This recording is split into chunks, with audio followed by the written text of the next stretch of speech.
السلام علیکم ناظرین، میرے آج کے اس ویڈیو کا موضوع ہے افضل مسلمان کون ہے۔ حضرت ابو موسیٰ اشعری رضی اللہ عنہ سے روایت کرتے ہیں کہ صحابہ رضی اللہ عنہم نے عرض کی، یا رسول اللہ صلی اللہ علیہ وسلم، کون سا مسلمان افضل ہے؟ آپ صلی اللہ علیہ وسلم نے فرمایا، جس کے ہاتھ اور زبان سے مسلمان محفوظ رہیں۔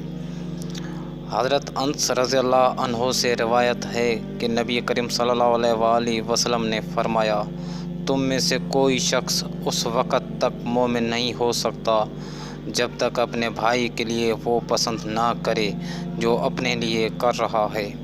حضرت علی کرم اللہ وجہہ رضی اللہ تعالیٰ عنہ سے پوچھا گیا، جانور اور انسان میں کیا فرق ہے؟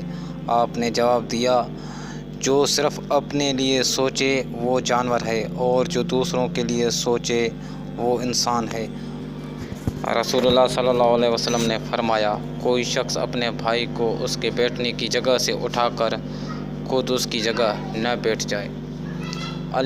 حضرت علی کرم اللہ وجہہ رضی اللہ تعالیٰ عنہ نے فرمایا، انسانیت بڑا خزانہ ہے، اسے لباس میں نہیں انسان میں تلاش کرو۔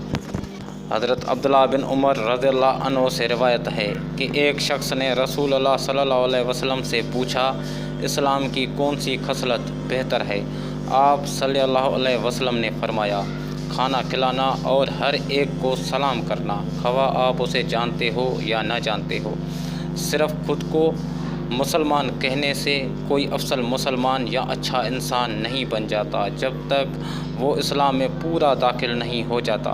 حضرت علی کرم اللہ وجہہ رضی اللہ تعالیٰ عنہ سے پوچھا گیا، کیسے پتہ چلے کہ کون کتنا قیمتی ہے؟ فرمایا، جس میں جتنا زیادہ احساس ہوگا وہ اتنا ہی زیادہ قیمتی ہوگا۔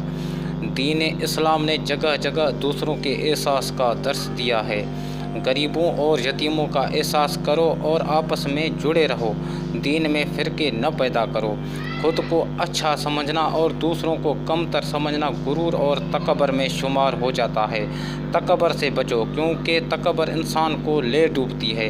آپ جب تک اچھے انسان نہیں بنتے، آپ کبھی بھی اچھے مسلمان نہیں بن سکتے۔ اپنے دل میں دوسروں کے لیے احساس پیدا کرو۔ ناظرین، ویڈیو پسند آنے کی صورت میں لائک کریں اور میرے چینل کو سبسکرائب کر لیں۔ السلام علیکم ناظرین، شکریہ۔